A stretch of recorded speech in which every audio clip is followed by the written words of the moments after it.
हैं, नम्र हैं, लेकिन उनको कह रहा है तुम दुर्विनीत हो, तुझमें नम्रता नहीं है, तुम जड़ हो, हठी हो। तुमको समझाया गया कि ये कृष्ण की भक्ति छोड़ दो, लेकिन तुम छोड़ने के बजाय और ज्यादा प्रचार करके बढ़ा दिया।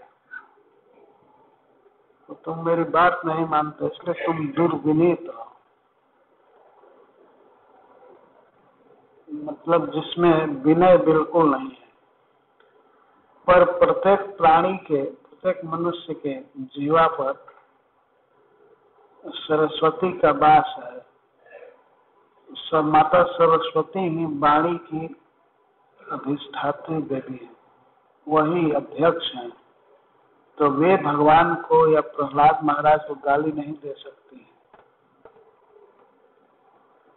इसलिए श्री विश्वनाथ चक्रवर्ती ठाकुर ने इसका सारस्वत अर्थ किया है, दुर्विनीत।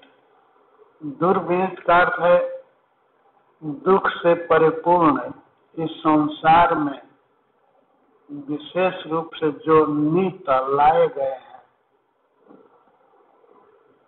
प्रहलाद महाराज भगवान के नित्य परिकर हैं, लेकिन उनको वैकुंठ से लाया गया है यहाँ कृष्ण भक्ति का प्रचार करने के लिए। तो इसलिए वो दुर्विनीत है, जिनको दुखमय स्थान में प्राकृतिक जगत में लाया गया है। हे दुर्विनीत मंदात्मन। मंदात्मन से तात्पर्य वो हिरण्यकशिपु तो समझ रहा है मंद बुद्धि, आत्मा मन बुद्धि। हे मंदात्मन, हे मंद बुद्धि। लेकिन इसका सरस्वती जी पर अर्थ है मंदात्मा, जिनके आत्मा के सामने, बुद्धि के सामने सबकी बुद्धि मंद है, उनको मंदात्मा कहे। अद्भुत बुद्धि है प्रहलाद महाराज, उसके आगे सबकी बुद्धि मंद है। सबसे बड़ी बुद्धि क्या है? एतद् बुद्ध्वा बुद्धिमान स्यात् कृतकृत्यश्च भारत। जो भगवान की भक्ति में लगा हुआ है, भोग विलास बिल्कुल जिसे पसंद नहीं, राज्य पसंद नहीं, भगवान में रचा पचा है, तो वही वास्तव में बुद्धिमान है। तो प्रहलाद महाराज ऐसे बुद्धिमानों में सबसे श्रेष्ठ है। उनके बुद्धि से सबकी बुद्धि मात करते, मंद है, इसीलिए वे मंद बुद्धि कहे गए, मंद आत्मा। हे कुल भेद कर, तुम खानदान में भेद कर रहे हो। तुम्हारे खानदान में सब लोग मांसाहारी हैं और तुम प्रसाद खाने वाला हो गया, तो कुल की आदत बिगाड़ दिया। कुल भेद कर, इसका सरस्वत अर्थ है कुल भेद कर का अनेक प्रजापतियों ने अनेक कुल चलाया है। जैसे अत्रि जी ने वंश चलाया है, गुरु वशिष्ठ जी ने या भृगु मुनि ने, सबने अलग अलग वंश चलाया है। तो सभी प्रजापति प्रहलाद महाराज के आगे फेल है। इन्होंने एक ऐसा कुल चलाया, सब तो ब्राह्मण उत्पन्न करके या और जनता उत्पन्न करके संसार में रहने की, खाने पीने की शिक्षा देते हैं, लेकिन प्रहलाद महाराज ने एक ऐसा कुल चलाया, गुरुकुल, जिसमें केवल भक्ति की शिक्षा दी जाती, भक्ति की गई। इसलिए ये कुल भेदकर है। अन्य कुलों की अपेक्षा इन्होंने उत्कृष्ट कुल चलाया। ये सरस्वती जी अर्थ कर रहे हैं। अधम, सभी जिनसे अधम हैं, प्रहलाद से सभी लोग अधम हैं, वे हैं अधम। अधम शब्द का अर्थ है सर्वे अधमा दस्मात्, सभी जिससे अधम है, जो सबसे श्रेष्ठ है। पर वो तो गाली दे रहा है, बहुत क्रोध में है, कांप रहा है। अरे कहना, आज मैं तुमको जमराज के लोक में भेज कर रहूंगा, तो आज मारूंगा तुमको।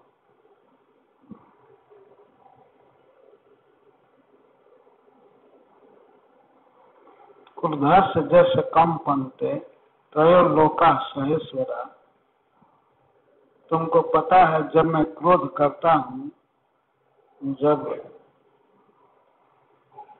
गुस्सा में होता हूँ, तो तीनों लोक के प्राणी थर थर कांपने लगते हैं, अपने अपने ईश्वरों के साथ, लोकपालों के साथ। मतलब इंद्र, वरुण, कुबेर, जमराज, चंद्र, सूर्य आदि सभी कांपते हैं, और उन लोगों के निवासी सब कांपने लगते हैं।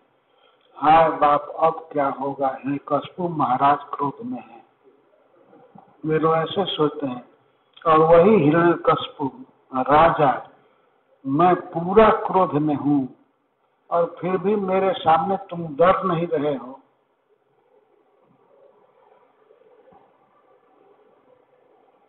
क्या तुम्हारा बल है? तुम्हें बल किसका बल है? किसके बल से तुम इतना निर्भय हो? मेरे क्रोध करने पर तीनों लोग के प्राणी कांपने लगते हैं, और एक 5 वर्ष का लड़का निर्भय खड़ा है, तो तुमको भय नहीं लग रहा? तो तुम्हें क्या बल है? कहाँ से बल आ रहा है?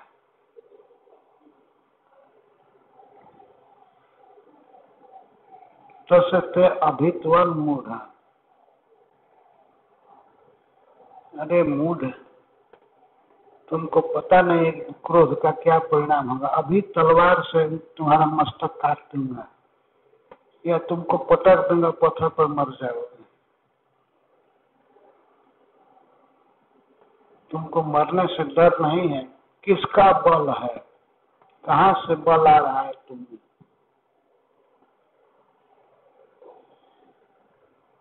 तो श्री प्रहलाद महाराज ने कहा, हे राजन, हे राजा, केवल मेरा ही बल नहीं, आप में भी जो बल है वो वहीं से आ रहा है जहाँ से मुझ में बल आता है। भगवान से ही बल की सप्लाई होते सभी में, न केवलम में, केवलम में मम न, केवल मेरा बल ही विष्णु नहीं है। भवतश्च राजन, वो आपका भी बल है। केवल मेरा ही बल नहीं, केवल मुझ में ही उनसे बल नहीं आता है। आप में जो बल है, जिस बल से आप सारे जगत को जीत लिए हैं, तो आपका बल भी वहीं से आ रहा है। बलम बलवतान चाह, बलवानों का बल मैं, भगवान गीता में कहते हैं। तो केवल मेरा ही बल नहीं, आप में जो बल है वहीं से आ रहा है। यहाँ तक कि सवै बलम बलिनाम चातरेश, और जितने भी अपरेशान, जितने भी बलवान हैं, चाहे देवता, असुर या मनुष्य, जितने भी बलवान हैं सब में उन्हीं का बल आ रहा है। बड़े बड़े चाहे बड़े हों या छोटे हों, बड़े और अवरे मैंने छोटे, अवर अमी स्थिर जंगमाए, चाहे चर अचर जितने भी प्राणी हैं, ब्रह्मा जी से प्रारंभ करके और जितने भी सब जीव हैं, सब में बल उन्हीं का आ रहा है और सब उन्हीं के प्रणीता, उन्हीं के बस में हैं। प्रणीता प्रकर्षण नीता उन्हीं के बस में रहते हैं। तो कोई स्वेच्छा से, कोई स्वेच्छा से नहीं, और सबको उनके बस में रहना ही है। उन्होंने सबको अपने बस में रखा है, कोई भगवान की आज्ञा के बाहर नहीं।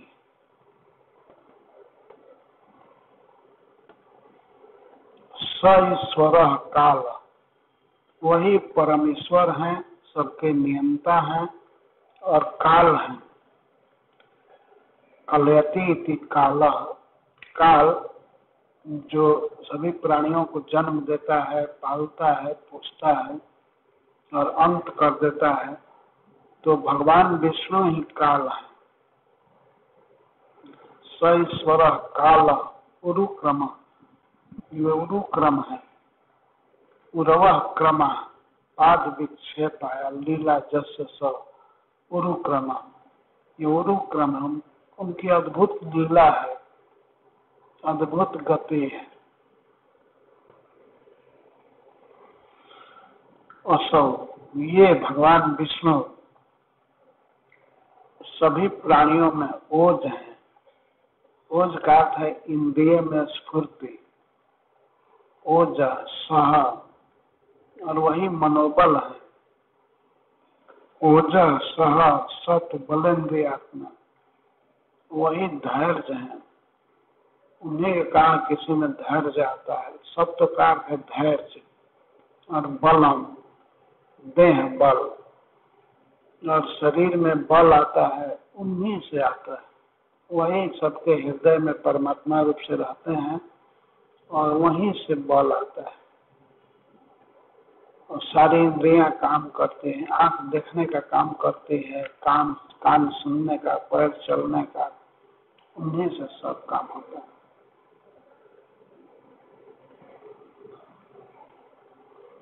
सैव विश्वम परम सुशक्ति, वे परम सबसे श्रेष्ठ है, परम ईश्वर है, परमात्मा है,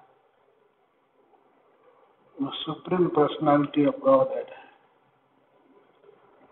वही प्रभु अपनी शक्तियों से इस विश्व की रचना करते हैं, इसको चलाते हैं और संहार करते हैं। सैव विश्वम, सैव न अन्य, वही भगवान विष्णु इस जगत की समस्त जीवों को उत्पत्ति करते हैं, उनके पालन पोषण की व्यवस्था करते हैं और अंत में सबका संहार कर देते हैं। गुणत्रय सा, तीन गुणों के, सत्वगुण, रजोगुण और तमोगुण के वही अधिष्ठाता है, स्वामी है। रजोगुण को स्वीकार करके वही ब्रह्मा के रूप में जगत की सृष्टि करते हैं और स्वयं अपने रूप से जीवों का पालन करते हैं और रुद्र रूप से सबका संहार कर देते हैं, तमोगुण को स्वीकार करके। तो सैव परम, वही सबसे श्रेष्ठ है। सैव कितना क्लियर है, सैव परम, वही सबसे श्रेष्ठ है और स्वशक्ति भी, अपनी शक्तियों से और किसी की सहायता से नहीं, स्वशक्ति भी। विश्वम सृजति अवति अति, विश्व की सृष्टि करते हैं और अवति पालन करते हैं, अति और संहार करते हैं, खा जाते हैं। ये 3 गुणों के अधीश्वर हैं, मायाधिपति हैं। यह बात सुन करके हिरण्यकश्यप और अधिक जल गया। ये ठीक कहते हो, तुमने बल उससे आ रहा है, लेकिन वो तो हमारा दुश्मन है, हमारा शत्रु है विष्णु। वो हमें क्यों बल की सप्लाई करेगा? तुम्हारा बल हो सकता है, लेकिन ये तुम बोल रहे हो कि भवतश्च, आपका बल भी वहीं से आ रहा है, तो हमारा शत्रु हमको बल क्यों देगा? हमारा वो शत्रु है, हमारे भाई को मारा है, हिरण्याक्ष को मारा है सुअर बन करके, तो हमारा शत्रु हमें क्यों बल देगा? तो इस पर प्रहलाद जी कहते हैं, जह्यासुरं भावमिमं त्वमात्मनः, इस असुर भाव को छोड़ दो। इस तरह से सोचना कि भगवान हमारे शत्रु हैं, शत्रु और मित्र का भाव छोड़ दो। समम मनोधत्स्व, ये असुर विचार छोड़ दो, अपने मन को सम रखो, समम धस्व। सभी जगह भगवान है, सब में भगवान है, सभी जीव उनके अंश हैं। इस विचार से अपने मन को स्थिर करो, समम धत्स्व। यह समम का अर्थ है श्री भगवान, उनमें मन लगाओ। जो सभी देश में, सभी काल में, सभी प्राणियों में हैं, ऐसे भगवान में मन लगाओ, मन को सम करो। समम धत्स्व मनः न संति विद्विषः, कोई शत्रु नहीं है। विद्विषः न संति, विद्विषः शत्रु नहीं है, कोई किसी का शत्रु नहीं है। इस माया जगत में कोई किसी का शत्रु नहीं है।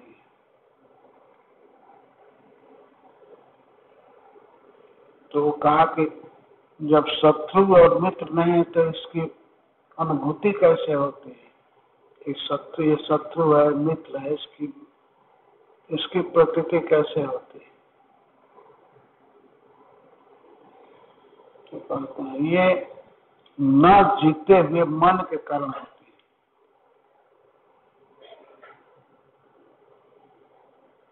है। जीते बिना, ये छोड़कर अजितात आत्मना, अजितात आत्मना, जो मन बस में नहीं होता है, अजित होता है, संयमित नहीं है, कंट्रोल में नहीं है मन, वह मन ही कल्पना करता है कि हमारा शत्रु है, हमारा मित्र है, लेकिन वास्तव में कोई किसी का शत्रु नहीं है। असली शत्रु है मन। मन को यदि बस में नहीं किया गया तो यही शत्रु मित्र आदि की भावना कर लेता है, बना लेता है। तो कोई शत्रु नहीं है, शत्रु है मन जो जीता नहीं गया। तो इससे हिरण्यकश्यप को और दुख होता था। उसकी तो कोई श्रद्धा नहीं थी प्रवचन में, प्रहलाद जी के वाक्य में। तो ये सोच रहा था कि ये अपने को जितेंद्रिय बता रहा है और हमको इंद्रियों के बस में मान रहा है। तो प्रहलाद जी का वक्तव्य खत्म होते ही कह दिया, साफ प्रतीत हो गया तुम मरना चाहते हो, व्यक्तम तुम मर्तु कामोस।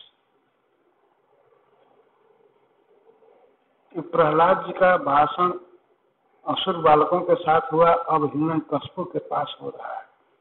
उन्होंने हिरण्यकश्यप को भी समझाने की कोशिश किया, निर्भीक प्रचारक थे। तुम अपने मन को, आप अपने मन को बस में करो। ये न जीता हुआ, न बस में किया हुआ मन ही शत्रु मित्र बना लेता है, यह उत्पटांग सोचा करता है। और तब भी अनंत से महत् समाधान, यदि कोई व्यक्ति अपने मन को सम में कर ले, भगवान में लगा दे और सब जगह एक भाव रखे, कहीं द्वेष कहीं राग न रखे, राग द्वेष से हीन मन हो जाए, तो यही भगवान की सबसे बड़ी आराधना है। तद्धि हेमंत से महत समर्हण, महत समर्हण बड़ी पूजा है, सम्यक पूजा है। सम अर्हण, सम्यक अर्हण, यही भगवान की सर्वोच्च पूजा है कि सब में भगवान को देखना, सबका सम्मान करना और किसी के प्रति विशेष राग नहीं रखना, किसी से द्वेष नहीं रखना, यही है भगवान की पूजा। तो तुम आप अपने मन को शांत करो, सम करो, और ये क्यों भावना भरे हो कि हमारा शत्रु है, ये है शत्रु है, और उल्टा सोच है जो सबसे बड़े मित्र हैं उन्हीं को अपना शत्रु समझ रहे हैं।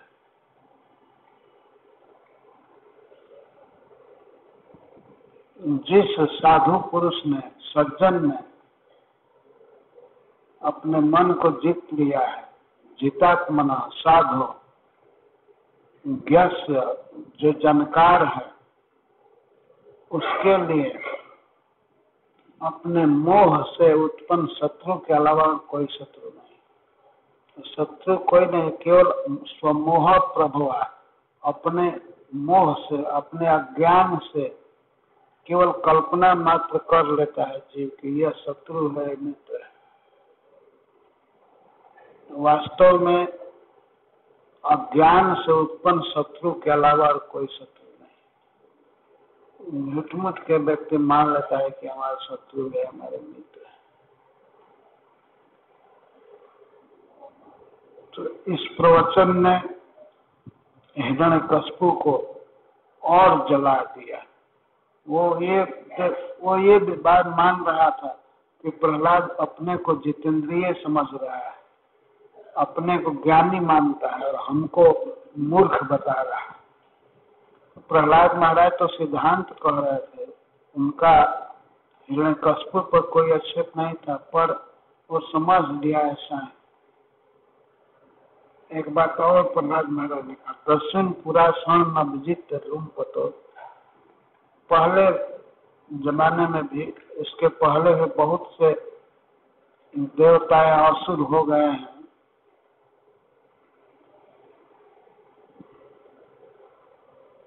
पूरा जो असली शत्रु को जीत नहीं पाए। असली शत्रु एक ज्ञानेंद्रियां हैं 5 और एक मन, इनको 6, मन को मिला करके इनको 6 कहते हैं। तो इन 6 शत्रुओं को अथवा काम, क्रोध, मद, लोभ, मोह, ईर्ष्या, को 6 को नहीं जीतते हैं और पंपलेट छाप करके प्रचार कर देते हैं कि हमने 10 दिशाओं को जीत लिया। मानते हैं कि हमने 10 दिशाओं को जीत लिया, जिस दिशा में भी गया मैं दिग्विजयी हुआ। यह सभी राजा हार गए, हमारे दुश्मन जो थे सब हार गए, और मानने लगता है कि मैं 10 दिशाओं को जीत लिया, पूर्व, पश्चिम, उत्तर, दक्षिण और ऊपर, नीचे और सभी कोण में सबको परास्त कर लिया। तो आप जैसे लोग ऐसा मानते हैं कि हमने 10 दिशाओं को जीत लिया, अब जबकि शरीर के भीतर रहने वाले इन शत्रुओं को वे नहीं जीते, मन को नहीं जीते, और ज्ञानेंद्रिय, वाणी को, कान को, कान से गलत बात सुनते हैं, जीभ से गलत चीज खाते हैं, बोलते हैं। तो असली शत्रु यही इंद्रियां हैं। इन इंद्रियों को नहीं जीते, जबकि लूमपट, जबकि ये लूट रही है इंद्रियां, जीव के विवेक धन को ये लूट लेती है। इनको नहीं बस में किए, नहीं जीते, और मानने लगते हैं कि मैं 10 दिशाओं को जीत लिया। आप जैसे व्यक्ति ऐसा मानते हैं।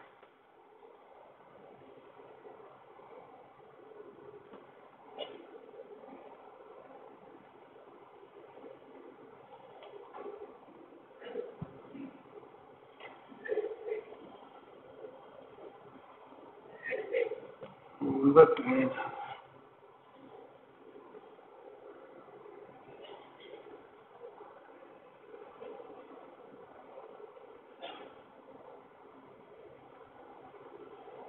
इसमें कौन है?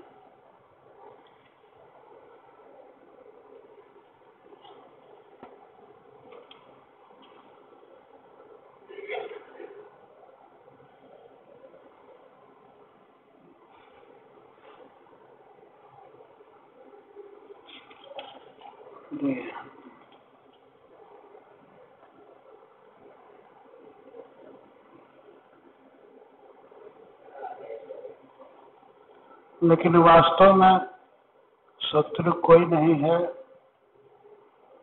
आप बेकार मान रहे हैं कि विष्णु हमारा शत्रु है।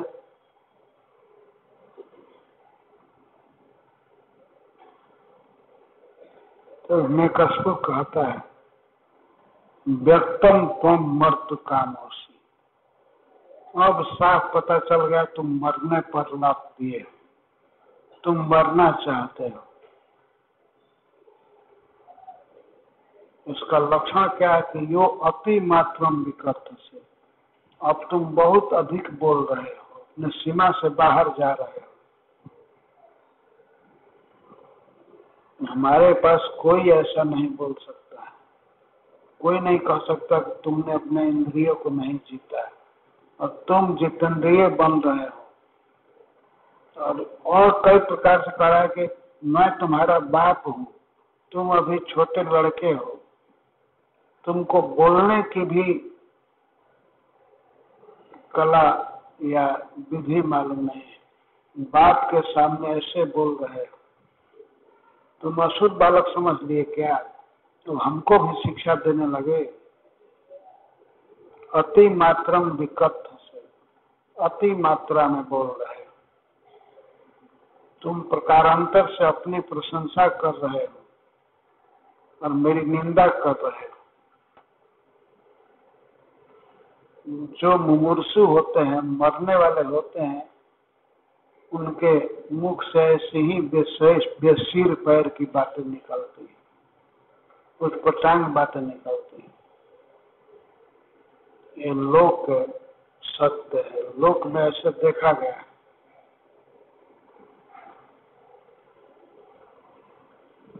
अरे मंद भाग्य, तुम्हारा भाग्य फूटा हुआ है। मैं तो समझता था कि तुम कोई पुण्य किए हो, मेरे जैसे राजा के यहाँ तुम्हारा जन्म हुआ है पुत्र के रूप में, तो तुम मेरे राज्य के अधिकारी बनोगे। लेकिन हमें क्या पता था कि तुम अपने बाप के हाथ से ही मारे जाओगे।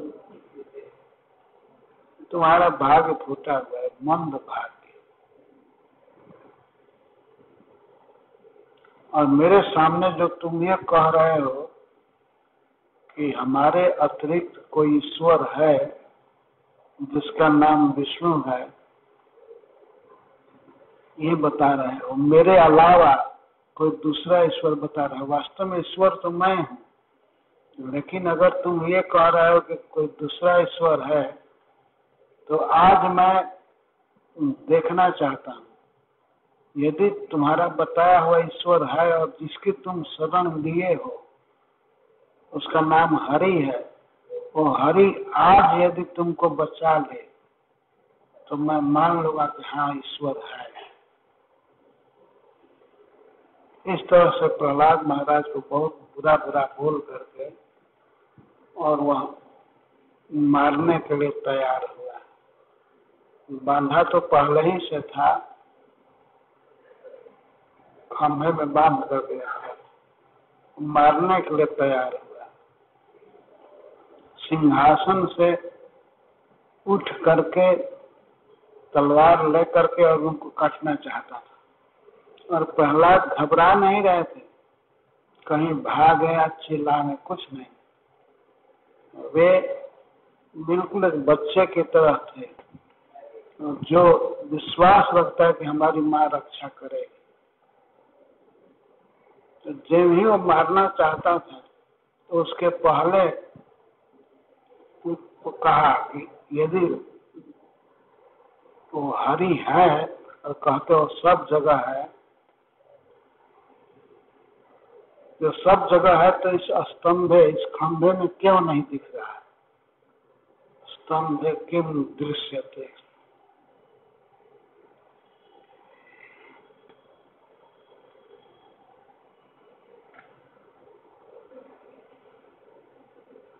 क्वासौ, वो कहाँ है?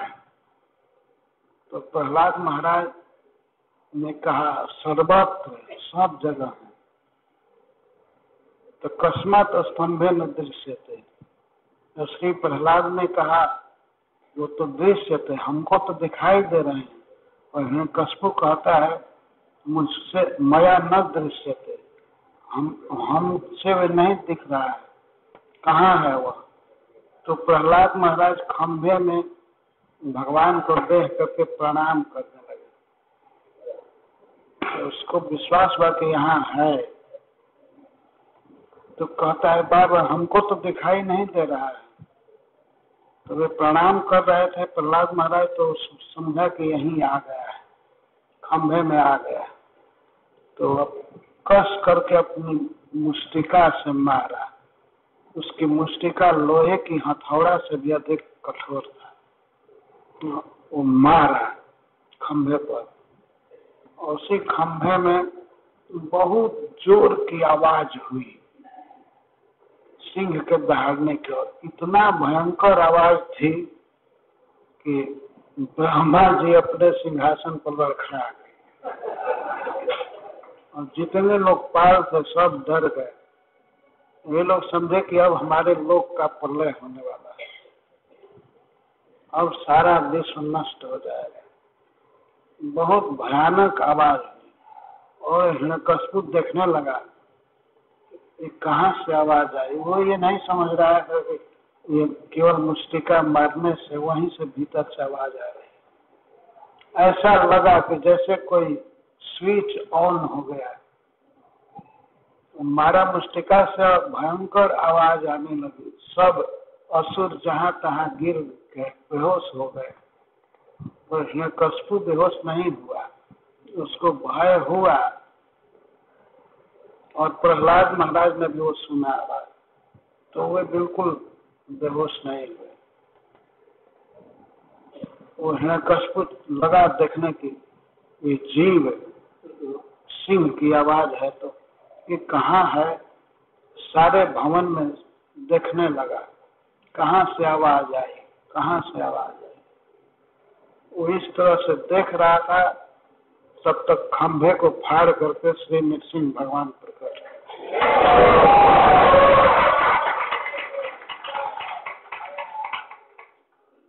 और हिरण्यकश्यप प्रहलाद को मारना चाहता था, लेकिन भगवान प्रकट होकर हिरण्यकश्यप को ही मार दिए। ये कथा आएगी दूसरे सेटिंग में।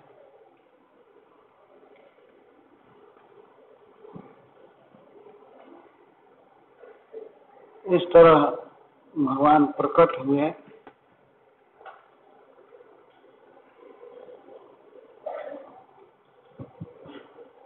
मैं आगे के प्रसंग को अच्छा से पढ़ा नहीं हूँ, इसलिए पढ़ करके इसको कहना चाहता हूँ। जय नरसिंह, जय श्री राम।